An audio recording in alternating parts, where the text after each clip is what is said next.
안녕하세요. 기능학 하는 피부과 전문의 신아라입니다. 요즘 연초고 명절도 있고 하셔서 아마 와인 드신 분들 좀 많으실 것 같은데 오늘 와인 얘기 좀 해보려고 합니다.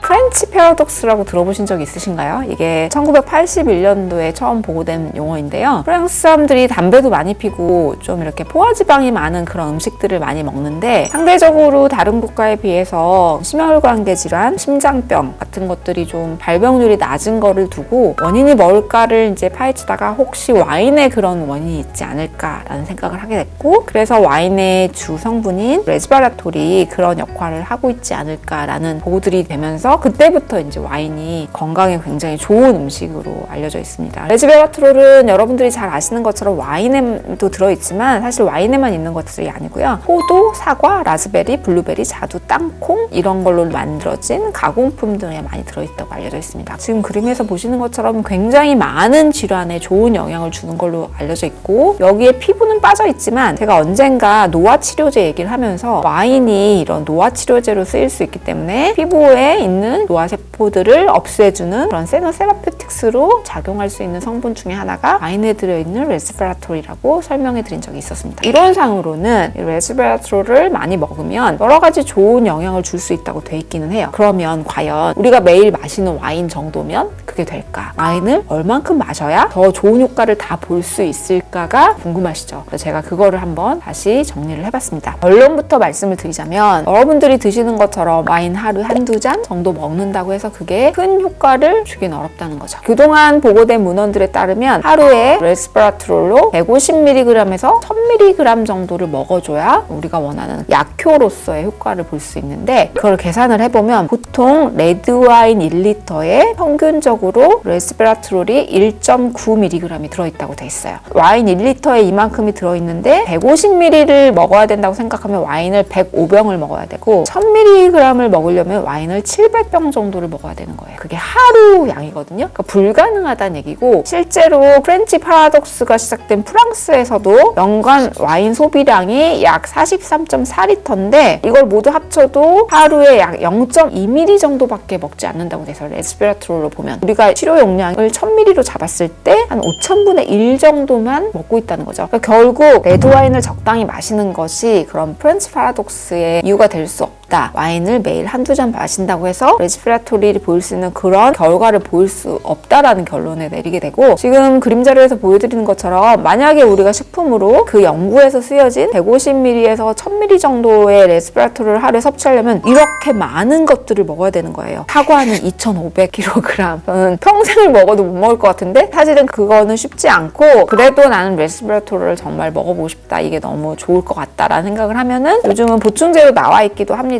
그러나 제 생각에는 기본적으로 우리가 보충해야 될 다른 영양 성분들도 많이 있는데 굳이 그것까지 보충제로 먹을 필요는 없을 것 같고요. 사실 레스베라톨이 연구가 많이 돼서 그렇지 우리가 먹고 있는 이것도 일종의 폴리페놀이잖아요. 제철 음식에 매번 설명해드린 그런 여러 가지 레인보우 컬러, 무지개 색깔을 띠는 자연식품들, 야채나 과일 이런 것들 중에는 레스베라톨 같은 역할을 하는 많은 폴리페놀들이 많이 들어있어요. 야채나 채소들을 식생활하실 때 빠지지 않고 매일 드시면 굳이 레스베라톨을 그렇게 보충제로 드시지 않아도 되지 않을까라는 게 제 생각이고요. 그러니까 결국은 back to the basic, 원래 베이직한 생활을 잘 하시면 되고, 저도 와인을 좋아하는 사람이지만 그런 건강을 위해서 먹는 게 아니라 이것도 주류는 주류예요. 다른 음식과 매우 잘 어울릴 때 같이 먹으면 음식의 풍미도 좀 좋아지고, 와인을 마시면서 사람들하고 좋은 얘기를 나누면서 즐길 수 있는 그냥 문화로 생각하시면 되지, 와인을 먹어서 건강에 도움이 되겠다는 생각으로 드시진 않았으면 하는 바람입니다.